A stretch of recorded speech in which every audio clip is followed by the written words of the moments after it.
L'homme des cieux ressemble à un propriétaire qui sortit dès le matin afin d'embaucher des ouvriers pour sa vigne. Il se mit d'accord avec eux pour un salaire d'une pièce d'argent par jour et les envoya dans sa vigne. Hébreux 11, 24 à 25. C'est par la foi que Moïse, devenu grand, a refusé d'être appelé fils de la fille de Pharaon. Il préférait être maltraité avec le peuple de Dieu plutôt que d'avoir momentanément la jouissance du péché. Et en parallèle, on a Actes chapitre 7, le verset 21. Abandonné, la fille du Pharaon l'a adopté et l'a élevé comme son fils. Il l'a élevé comme son fils. Le royaume des cieux est semblable à un maître de maison qui est le Père, caractérisé par le Père, et qui, étant sorti au point du jour, a appelé Abraham. Ensuite, il a appelé Isaac et Jacob, mais plus tard, il appela Moshe. Nous sommes autour de l'histoire de Moshe. Et nous avons lu dans Hébreux 11, le verset 24 à 25, par la foi. Et nous disons que ce passage est à prendre en parallèle avec le livre des Actes des Apôtres, chapitre 7, le verset 21. La Bible dit, mais ayant été exposée, la fille de Pharaon le prit, en parlant de Moshe et à sa naissance, pour elle-même, et l'éleva comme son fils. Et la Bible dit au verset 22 du livre des Actes des Apôtres, et Moshe fut instruit dans toute la sagesse des Égyptiens, et il était puissant en parole et en œuvre. Alors qu'il grandissait, alors que Moshe était en train de grandir dans le palais royal, eh bien la fille de Pharaon l'a placé dans l'école la plus prestigieuse de l'époque, l'école de la sagesse égyptienne. Alors Moshe, au fil des ans, est devenu un scribe versé dans la sagesse. Et la sagesse égyptienne consistait à un ensemble de proverbes, un ensemble de prescriptions et d'interdits. C'était des papyrus ou des manuels à travers desquels on pouvait apprendre des choses sur le guide du comportement. Alors Moshe était versé dans cette sagesse. Il était imprégné des paroles de sagesse, des paroles de proverbes. Et il pouvait aussi, de son côté, après avoir été instruit, après avoir été formé et reçu énormément de connaissances, il pouvait transmettre aux autres. Et la Bible dit qu'il était instruit dans toute la sagesse des Égyptiens. Je vais y arriver par la grâce du Seigneur ce matin. Et il était puissant en parole, dans ce qu'il donnait les paroles de sagesse. Il était puissant en acte. Et cela nous donne un petit peu l'image du jugement de Salomon, du roi Salomon, entre ces deux femmes qui revendiquaient le même enfant à la naissance. Et le jugement de Salomon, quant à cette affaire, avait fait éclater la sagesse de Salomon. Ainsi, Moshe était également puissant en actes. Il posait des actes de sagesse, au point qu'il était connu comme un homme sage en Égypte. Et nous nous souvenons également que les disciples d'Emmaüs, après la mort et la résurrection du Seigneur, ils racontaient à cet inconnu qui n'est autre que Yeshua, que Yeshua était un prophète puissant en œuvre et en parole. Béni soit le Seigneur. Alors Moshe, étant instruit dans la sagesse, connaissant les préceptes de la sagesse égyptienne, était en bonne voie pour être le prochain sur le trône de l'Égypte. lorsque nous considérons son histoire. Mais dans le livre des Hébreux, au verset 24, il est dit « Par la foi, Moshe, devenu grand, malgré qu'il était devenu grand, malgré qu'il avait reçu tout le bagage intellectuel égyptien, malgré cette connaissance qu'il avait de la sagesse égyptienne, la Bible dit qu'il, étant devenu grand, il refusa d'être appelé le fils de la fille de Pharaon. Waouh! Et dans le livre des Actes des Apôtres, au verset 23, il est dit, mais quand s'accomplissait le temps de sa 40e année, il lui monta au cœur. Donc en réalité, lorsqu'il a atteint ses 40 ans, ce que traduit dans le livre des Hébreux, lorsqu'il devint grand, donc lorsqu'il atteint ses 40 ans, pour indiquer ici qu'il était en mesure, il était pleinement conscient, pleinement responsable de peser les conséquences de ses actes. Et la Bible l'introduit dans la liste des hommes de foi. C'était un homme de foi. Waouh!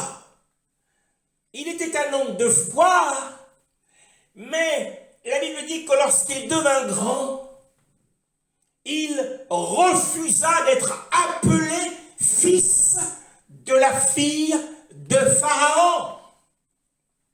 Qu'est-ce que cela signifie?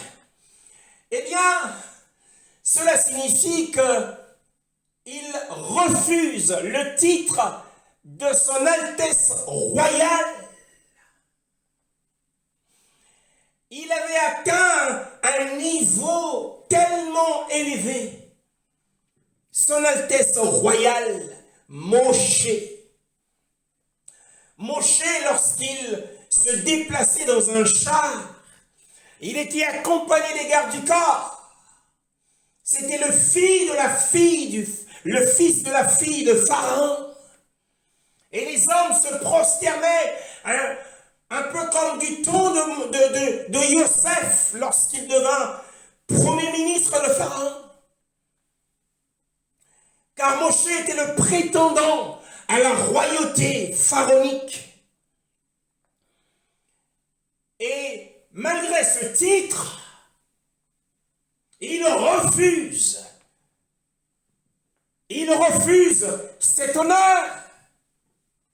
Mais la question qui se pose à nous ce matin, lorsque nous lisons ce passage, nous pouvons nous poser la question de savoir, mais comment est-ce que Moshe est-il parvenu à ce poste si élevé?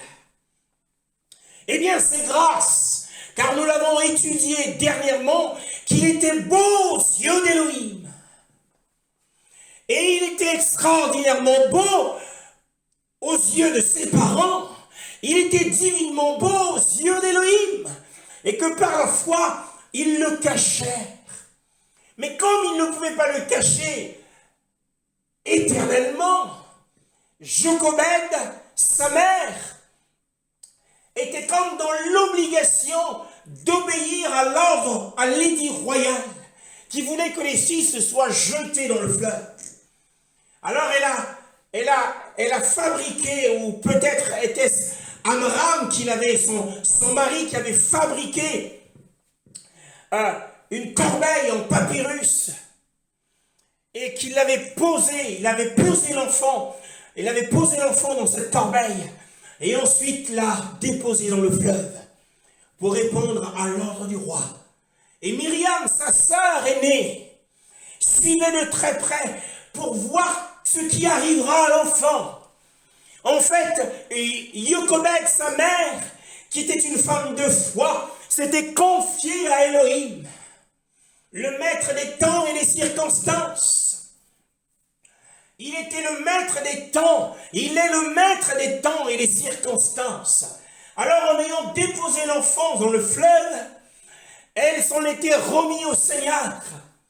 Alors, le maître des temps et des circonstances, ce matin-là, avait disposé le cœur d'une femme Et cette femme était la fille de Pharaon. Elle s'est levée de chez elle pour se rendre au Nil, auprès du fleuve, pour se baigner ce matin-là. Et c'est là qu'elle a entendu les cris de l'enfant. Et ces circonstances mises ensemble, ça s'appelle la providence divine. La providence divine, qu'est-ce que c'est? Eh bien, c'est un ensemble d'événements et de circonstances organisés par le Seigneur lui-même. Car il est le maître des temps et des circonstances. Beaucoup parmi les croyants chrétiens n'ont d'autre lecture que la lecture des temps et des circonstances. C'est ainsi qu'ils traduisent, qu'ils peuvent expliquer la volonté de Dieu pour eux. La providence divine. Et c'est grâce à cette merveilleuse providence divine que Moïse est parvenu au titre de son Altesse royale. C'est grâce à cette providence divine. Et beaucoup aussi sont dans des postes élevés dans le travail. Grâce à la providence divine. Dans toutes les circonstances de la vie du croyant, il y a cette catégorie ou ce côté de la volonté de Dieu qu'on appelle la providence divine d'Élohim. Alors cette providence divine l'avait placé au-dessus de ses frères. De ses frères qui étaient dans l'esclavage. Alors que sa sœur Myriam était considérée comme une esclave, son père Amram était considéré comme un esclave. Mais lui, Moshe, il n'était pas appelé esclave, mais il était appelé fils de la fille de Pharaon. Alors la providence divine l'avait placé au-dessus de ses frères. Alors, lorsqu'il a atteint ses 40 ans, il lui est monté au cœur un sentiment de compassion pour ses frères. Un sentiment de compassion animait son cœur. Car avant qu'il n'ait atteint ses 40 ans, il connaissait ses origines. Puisque c'est la personne qui l'avait nourri, qui l'avait allaité, était sa mère, sous l'ordre de la fille de Pharaon, bien-aimée dans le Seigneur. Alors, mais la Bible nous dit qu'il a pris une décision. Il a fait un choix. Car le verset 25 dit « choisissant ». D'où le titre du message que le Seigneur nous donne, « Le choix de l'opprobre du Mashiach ». Mais comment? Comment un tel homme qui était placé par la providence divine d'Élohim au-dessus de ses frères pouvait-il faire un tel choix? Que lui manquait-il? Pourtant, lorsque la divine providence d'Élohim l'avait placé à ce titre royal, comme étant le fils, lui qui était en bonne voie d'être le prochain pharaon sur le trône, eh bien, les plaisirs de la vie lui ont ouvert les bras. La richesse lui a ouvert les bras. Le pouvoir lui a ouvert les bras. Et beaucoup d'entre nous, quelquefois, lorsque certains croyants jouent à des jeux du hasard, ils espèrent que les richesses leur ouvrira, ou la richesse leur ouvrira les bras. La fortune les sourira. Mais la Bible dit ici que Moshe a refusé d'être. Il a refusé d'être le fils de la fille de Pharaon. Mais qu'auraient-tu pu penser ses frères? Ses frères étaient au courant. Aaron était sans doute au courant de cette décision. Mais qu'a-t-elle pensé Jochebed, elle qui a souffert, qui a exposé sa vie pour le protéger? Et c'est grâce à elle qu'il est arrivé là où il est. Qu'a pensé Amram, son père, Qu'ont pensé ses frères? Qu'a pensé Josué de cette décision? Ils l'ont sans doute exhorté en lui disant, mais non, non, non, ne fais pas ce genre de choses. Si tu es là où tu es aujourd'hui, c'est le Seigneur qui t'a placé là. Si tu es là, c'est peut-être parce que le Seigneur voudrait que tu nous secours de là où tu es. N'est-ce pas ce que Joseph, dans Genèse chapitre 45, a dit à ses frères, ce n'est pas vous qui m'avez envoyé en Égypte, mais c'est Elohim qui m'a envoyé en Égypte, qui m'a envoyé devant vous pour vous assurer un secours et une délivrance. Est-ce que ses frères ne lui ont pas rappelé l'histoire de Joseph? La providence divine avait placé Joseph comme premier ministre. Mais ils lui ont sans doute dit, mais il faut que tu suives les conseils de la providence divine. Beaucoup de nos jours leur ont dit, non frère, tu ne peux pas. Tu dois être une source de bénédiction pour les autres là où tu es là. Refuser d'être le fils de la fille du président de la République. Et nous savons que cela est arrivé dans l'histoire de la royauté. De la royauté en Angleterre. Le prince Harry et la princesse Meghan ont renoncé. Ils ont renoncé à leur titre d'altesse royale. Quoique, officiellement, le discours d'Élisabeth II, la reine à l'époque, était qu'elle comprenait. Mais au fond, cela a suscité beaucoup de colère, car c'est un déshonneur. Alors nous aurions dit à notre frère Moshe, c'est une erreur. Mais c'était un homme de foi. Il a compris que pour lui, ce n'était pas le chemin de la foi. Non, non, c'est la providence divine. Certes, le Seigneur a orchestré les circonstances. Il a arrangé les circonstances dans ses arrangements pour que ma corbeille, la corbeille dans laquelle j'étais, puisse arriver là où était la fille de Pharaon. C'est le Seigneur, je le sais, mais ce n'est pas le chemin de la foi. Mais n'es-tu pas celui qui avait été instruit dans toute la sagesse d'Égypte? Mais ce n'est pas sage. Où est la sagesse dans cela? Toi qui enseignes la sagesse, comment bien vivre, comment se comporter, comment réussir dans la vie, comment bien parler. Toi l'enseignant, le scribe, où est l'estimation de ce choix? Et la Bible nous dit, au verset 25 d'Hébreux, choisissant d'être maltraités avec le peuple d'Élohim plutôt que d'avoir pour un temps la jouissance du péché. Alors qu'est-ce que cela signifie? La jouissance du péché. Alors c'est le mot-clé là-dedans. Bien aimé, le mot-clé du refus de Moshe à être appelé fils de la fille du Pharaon. C'est la question de la jouissance du péché. Et pour le savoir, lisons dans 2 Rois chapitre 5, le verset 18.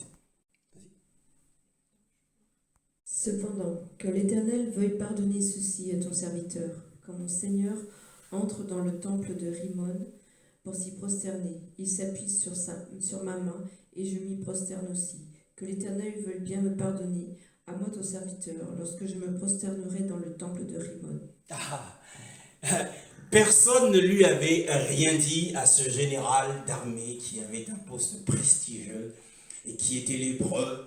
Et grâce à cette fille hébreu qu'ils avaient dans sa famille comme servante, leur a indiqué qu'il y avait un prophète en Israël, Élisée, et que le Seigneur pouvait agir dans sa vie. Et une fois guéri parce qu'il y avait de la présence du Seigneur, elle a été convaincue de péché. Mais vous entendez son justificatif. Comment est-ce qu'il se justifie? Comment est-ce que cet homme se justifie de lui-même? Il dit qu'il a un poste élevé, mais qu'il est obligé, lorsqu'il entre dans un temple d'idole, de se prosterner, parce que le roi se prosterne. Ça s'appelle de la jouissance du péché. Il s'excuse, il demande pardon à l'avance, parce qu'il sait qu'il n'y a pas d'autre Elohim que l'Elohim d'Israël. Que le reste des Elohim ne sont que des idoles. Et dans Exode chapitre 12, le verset 12, nous lisons aussi autre chose. Cette nuit-là, je parcourrai l'Égypte et je tuerai tous les premiers-nés du pays, hommes ou animaux. Je mettrai ainsi à exécution mes jugements contre tous les dieux de l'Égypte. Je suis l'Éternel. Oui, contre tous les dieux de l'Égypte. Josué 24, le verset 14. Craignez l'Éternel et servez-le avec intégrité et fidélité. Faites disparaître les dieux que vos ancêtres servaient de l'autre côté de l'Euphrate et en Égypte, et servez l'Éternel. Oui, les ancêtres en Israël, les ancêtres hébreux, quelques-uns s'étaient compromis pour servir les dieux égyptiens.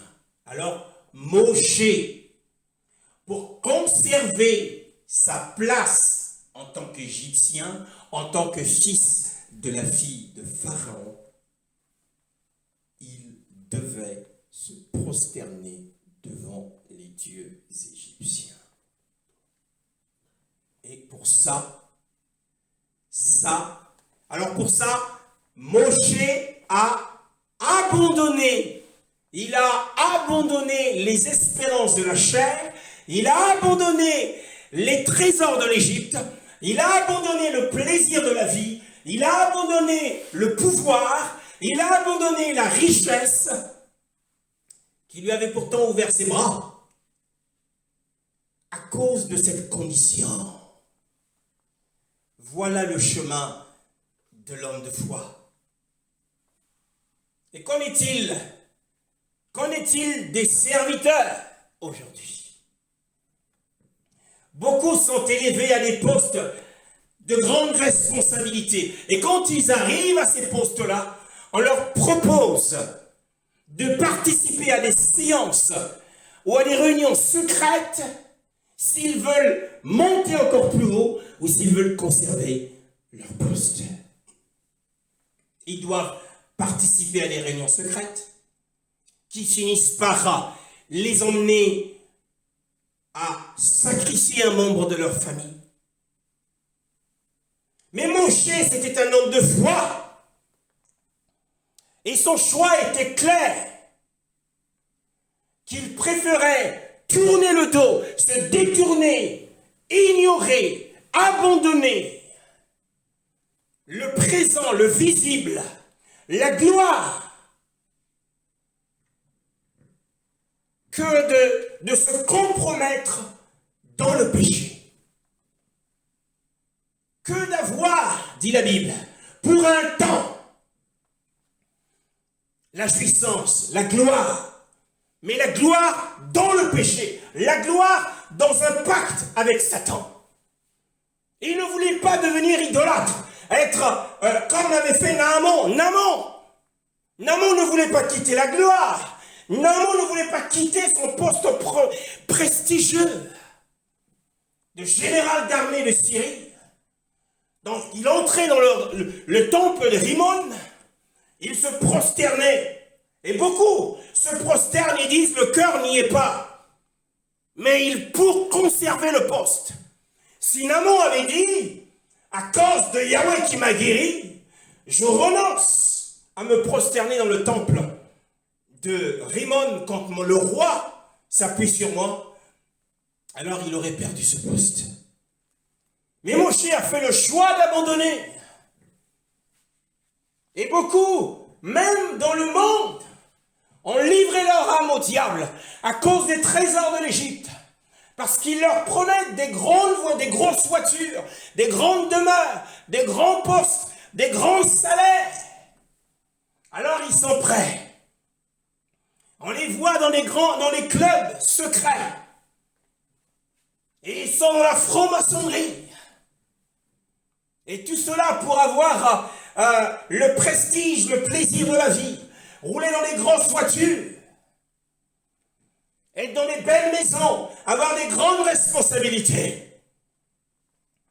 Mais Moshe était un homme de foi, nous l'avons dit. Oh, magnifique est le Seigneur. Il a refusé de conserver cette place. Alors, même s'il savait qu'en choisissant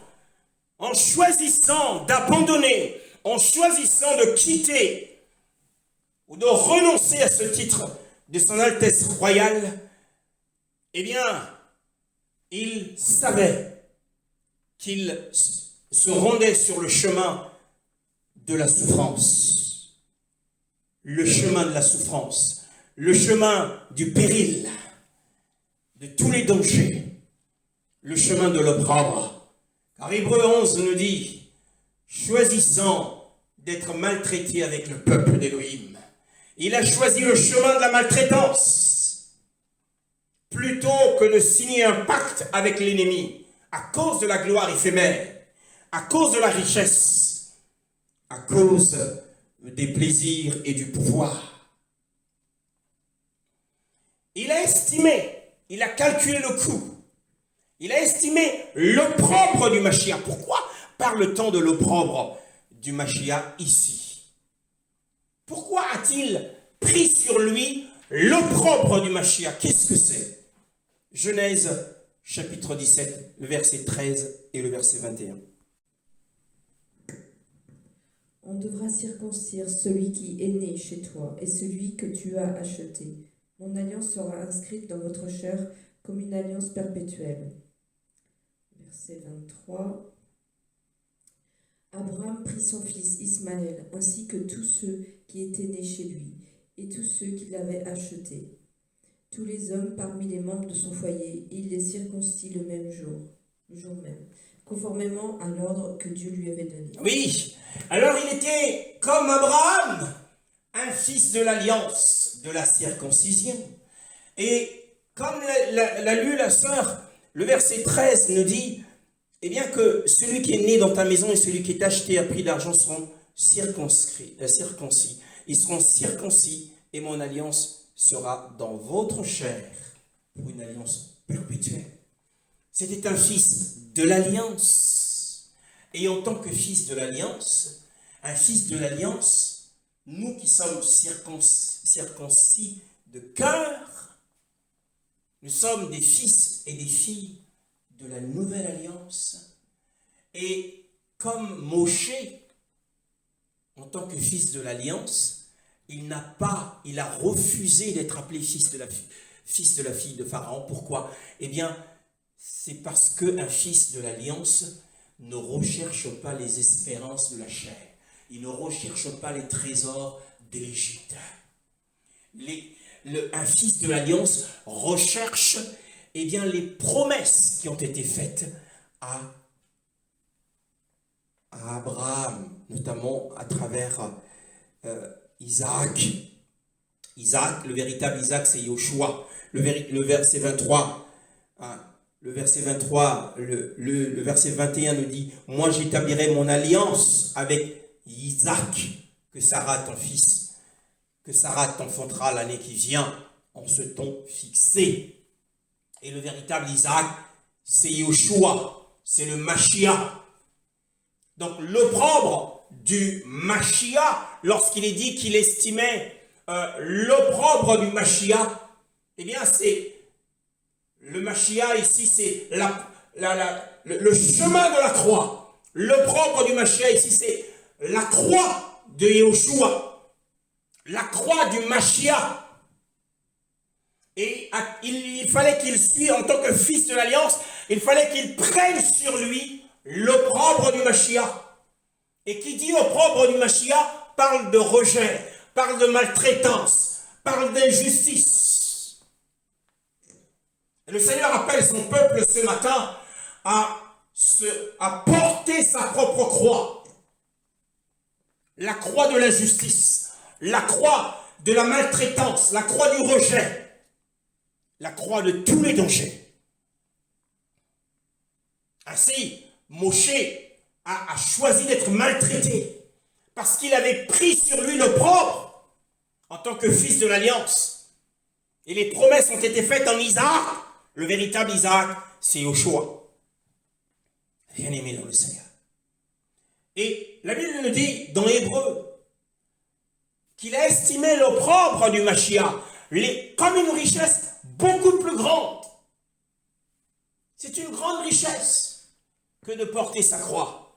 Et beaucoup ne veulent pas porter leur croix. Il y a deux domaines particuliers où les hommes, les croyants, les chrétiens ne veulent pas porter leur croix. Le domaine du mariage, le domaine du travail. Et ce sont ces deux domaines dans lesquels les croyants trouvent une pierre d'achoppement. Mais on voit ici dans le domaine de la carrière professionnelle, Moshe a choisi de porter sa croix. Il a choisi d'être maltraité. Le choix de l'opprobre du Mashiach. Tel est le thème de ce message. C'est une richesse plus grande. Donc, qui choisit l'opprobre ne poursuit pas les richesses de ce monde, ne poursuit pas les trésors ou la gloire de ce monde. La Bible dit car il regardait plus loin vers la rémunération. Voilà pourquoi il a abandonné la gloire éphémère, parce qu'il avait du respect pour le temps de la récompense. Nous avons dit dans la parabole de ce maître de maison, c'est divisé en deux parties. Il y a la première partie qui est le temps de la préparation, le temps dans lequel nous sommes, et il y a le temps de la récompense que nous aurons l'occasion de couvrir le temps venant. Et Moshe regardait à ce temps, et le Seigneur nous a appris que nous devons regarder au siècle à venir. C'est le jour de la récompense. Dans le travail que nous faisons aujourd'hui, nous devons regarder au temps à venir. Et nous savons que Moshe, après avoir refusé d'être appelé le fils de la fille de Pharaon, combien le Seigneur l'a honoré. Il a été honoré. Mais ce qu'il a vécu sur la terre en tant que serviteur éminent du Seigneur n'était que les intérêts. Mais le principal, le véritable salaire lui sera donné au temps de la récompense. Jean chapitre 19, le verset 12 à 18. Dès ce moment-là, Pilate chercha à le relâcher, mais les Juifs criaient « Si tu le relâches, tu n'es pas l'ami de l'empereur. Tout homme qui se fait roi se déclare contre l'empereur. » Après avoir entendu ces paroles, Pilate amena Jésus dehors et siégea au tribunal à l'endroit appelé le pavé, en hébreu Gabbatha. C'était le jour de la préparation de la Pâque. Il était environ midi. Pilate dit aux Juifs « Voici votre roi. » Ils s'écrièrent alors « À mort, crucifie-le !» Pilate leur dit « Dois-je crucifier votre roi ?» Les chefs des prêtres répondirent « Nous n'avons pas d'autre roi que l'empereur. » Alors il leur livra pour qu'il soit crucifié. Ils prirent donc Jésus et l'emmenèrent. Jésus, portant sa croix, sortit de la ville pour aller vers l'endroit appelé le crâne, qui se dit en hébreu Golgotha. C'est là qu'ils le crucifièrent, et avec lui deux autres, un de chaque côté, et Jésus au milieu. Oui, le verset 6 nous dit quand donc les principaux prêtres et leurs huissiers le virent, ils s'écrièrent en disant « Crucifie-le » Ils s'écriaient au verset 6. Au verset 12, il y eut encore une autre clameur. La Bible dit, au verset 12, dès ce moment, Pilate cherchait à le relâcher, mais les Juifs criaient encore plus fort. Alors la clameur grandissait d'une manière violente. La clameur de la multitude, de la foule qui était rassemblée autour de ce pavé de Pilate, de cette plateforme de Pilate. Alors au verset 6, la foule a crié. Au verset 12, la foule a encore crié. Et au verset 15, la foule a encore crié plus fort. Ôte, ôte, crucifie-le. Bien-aimé, on voit ici Israël. Israël dans une clameur. Et le cri était tellement puissant, était tellement perçant, qu'il s'est transformé en un rugissement de lion. Et la Bible dit que le lion, tenez ferme, car votre adversaire, le diable, rôde autour de vous comme un lion rugissant, cherchant qui il va dévorer. Et la foule, emparée par la passion, aveuglés par leur passion de faire mourir, de voir mourir Yeshua, eh bien, ils ont été utilisés par l'ennemi. Et alors, ils se mirent à hurler, ils se mirent à rugir comme un lion. Et nous savons que lorsqu'un lion rugit, eh bien, c'est pour marquer son territoire. Quand un lion rugit, c'est pour montrer sa force. Quand un lion rugit, comme le dit la Bible, c'est qu'il va dévorer sa proie. Et c'est le rugissement du diable à travers ses cris. Ôte, ôte, crucifie-le. Et Pilate leur dit, crucifierai-je votre roi? N'est-ce pas une honte? Une honte pour vous de crucifier votre roi? N'est-ce pas une honte pour votre nation? Crucifiez votre roi. Mais la voix, la clameur était tellement forte. Elle était tellement forte. Au verset précédent, au verset 6, Pilate leur dit, prenez-le vous-même et crucifiez-le, car je ne trouve pas de crime en lui. Je ne trouve pas d'injustice en lui. C'est un homme juste.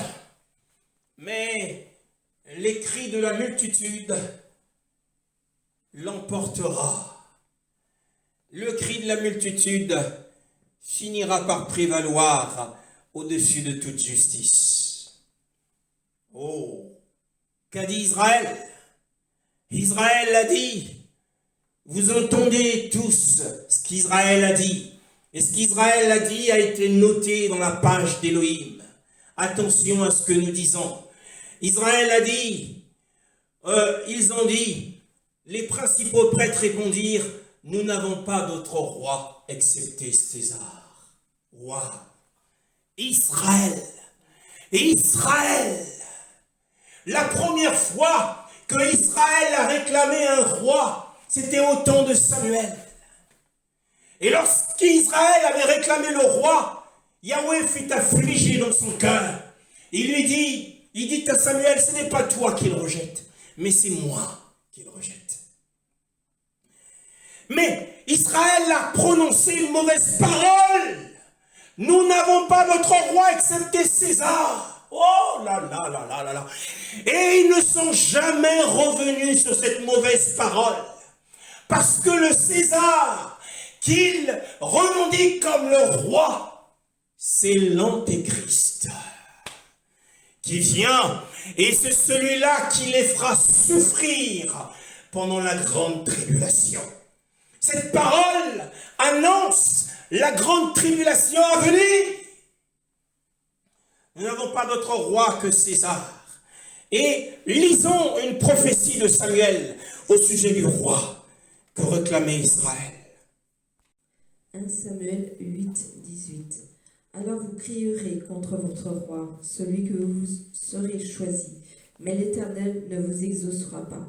Oui, en ce jour-là, vous crierez à cause du roi que vous vous serez choisi. Mais Yahweh ne vous répondra pas en ce jour-là. Cette prophétie ne s'est jamais accomplie. Elle s'accomplira à la grande tribulation. En ce jour de grande tribulation, Israël criera. Mais puisqu'ils avaient choisi César, Ils ont rejeté le fils de David. Ils ont sacrifié les promesses faites au Messie. Et ils ont choisi César. Alors, Yahweh ne les répondra pas pendant 3 ans et demi. Ça sera une grande souffrance. Et nous retournons dans Jean chapitre 19. Et nous avons dit au verset 16, alors les clameurs des foules, les clameurs ont triomphé contre toute justice, alors qu'il n'y avait pas d'injustice en lui. Et Yahushua, ils prirent Yahushua et l'emmenèrent. Et Yahushua, portant sa croix, cela ne vous interpelle-t-il pas? Yahushua, portant sa croix. Pourquoi porte-t-il sa croix? Pourquoi porte-t-il sa croix? Et au verset 18, où il dit, où ils le crucifièrent et 2 autres avec lui. Mais nulle part dans la Bible, il nous est dit que pendant qu'il parcourait la colline de Golgotha, il y avait les 2 brigands aussi avec leur croix, chacun avec leur croix. Mais il n'y a que Yahushua qui portait sa croix. Pourquoi? Eh bien parce que la mort est considérée par rapport à l'humanité comme le jour de la récompense partielle. Car le salaire du péché, c'est la mort. La récompense du péché, c'est la mort. Et donc le jour de la mort, c'est le jour de la récompense partielle seulement. Parce que la récompense totale viendra au jour du jugement, après le jugement. Mais la mort peut être considérée comme la récompense partielle, à cause du péché d'Adam. Et Yeshua, en tant que celui qui a porté nos péchés, est passé par ce jour de récompense partielle. Mais pourquoi porte-t-il sa croix?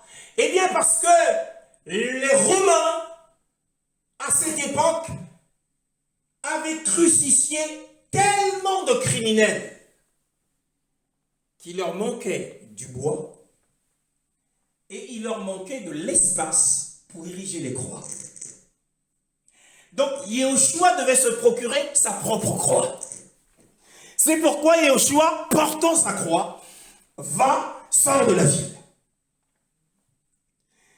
Il est le seul à porter sa croix, mais pas les autres. Prophétiquement, il a dit, si quelqu'un ne porte pas sa croix, ceci n'a rien à voir. Mais physiquement, ils étaient en pénurie de bois. Alors, la propre communauté de Yahushua a procuré ce bois.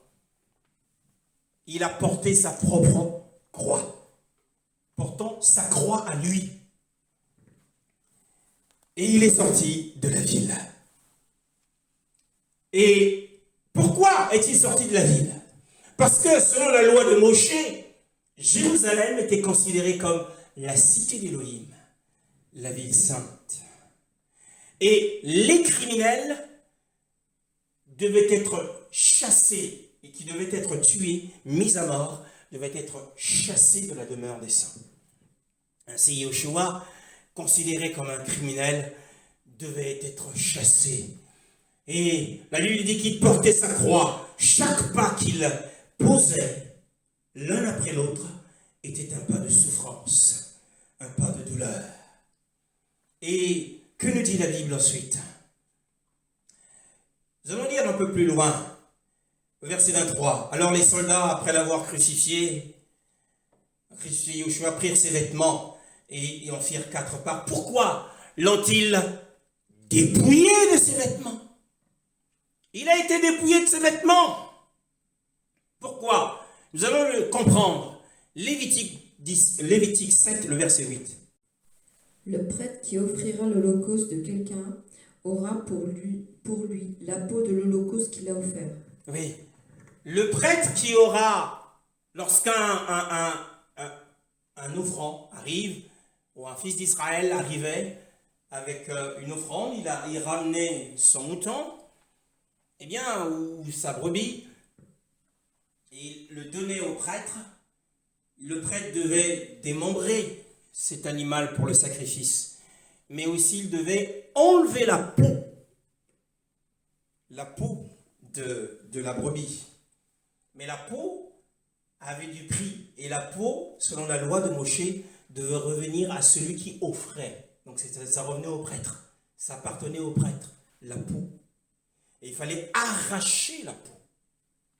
Ainsi, Yeshua, lorsqu'il a été dépouillé, il a été déshabillé. Ici, c'est symbolisé, ça répond à la peau de l'agneau d'Élohim qui a été sacrifié pour le péché. Vous imaginez dans quel état étaient ses vêtements. Depuis le prétoire de Ponce Pilate, il a subi une grande flagellation. Il saignait de partout.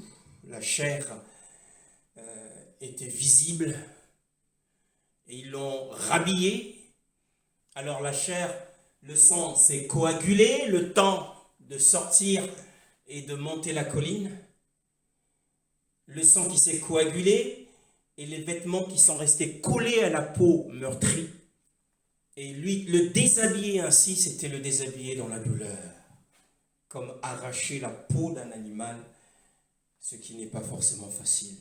Il a été déshabillé dans la douleur et la mort était également dans la douleur, dans une douleur atroce. Bien-aimé.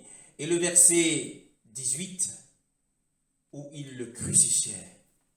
Il a été crucifié le premier, afin qu'il ait en toute chose la prééminence, qu'il soit le premier en tout. Il a été crucifié le premier, et deux autres avec lui, un de chaque côté, et Yeshua au milieu.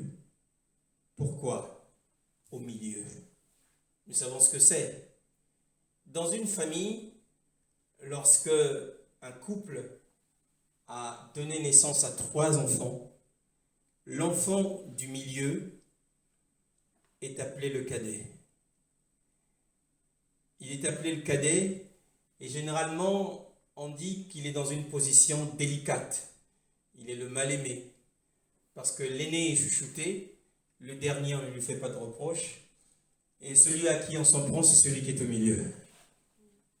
C'est la position la pire qui soit. Et Yeshua était dans la position la pire qui soit. Il était au milieu, considéré comme le pire des criminels. Il portait sur lui les péchés de l'humanité entière.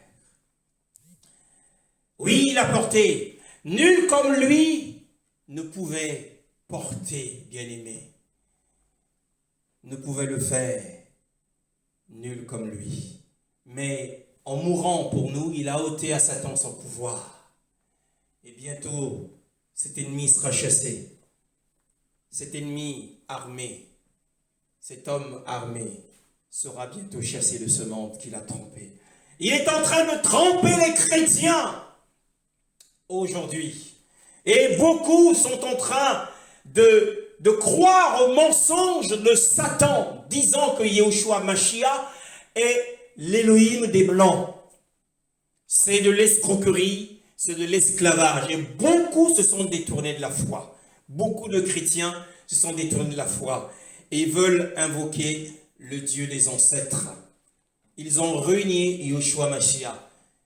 Et c'est pour leur propre condamnation. Ça, c'est le stratagème que Satan a mis en place. Mais la Bible nous dit qu'il est sorti hors de la ville. Il est sorti hors de la ville afin de transporter dans les lieux très saints son propre sang. Et pour que nous, lorsque nous y allons, nous puissions y demeurer grâce à son sang. Et nous bénissons son nom ce matin, car il est bon. Et nous devons également porter notre croix. Porter sa croix, c'est accepter le reproche, accepter d'être maltraité à cause de son nom. Nos noms sont considérés comme infâmes. Beaucoup se demandent pourquoi ils sont rejetés, pourquoi ils sont déconsidérés. Mais c'est à cause de la croix, à cause de l'Esprit qui est en vous, l'Esprit du Seigneur. Soyons comme Moshe, ne pactisons pas avec le diable. Si le travail que nous sommes en train de faire, eh bien, il y a une condition pour se prosterner devant Satan. Refusons cette condition au nom de Yeshua. Amen.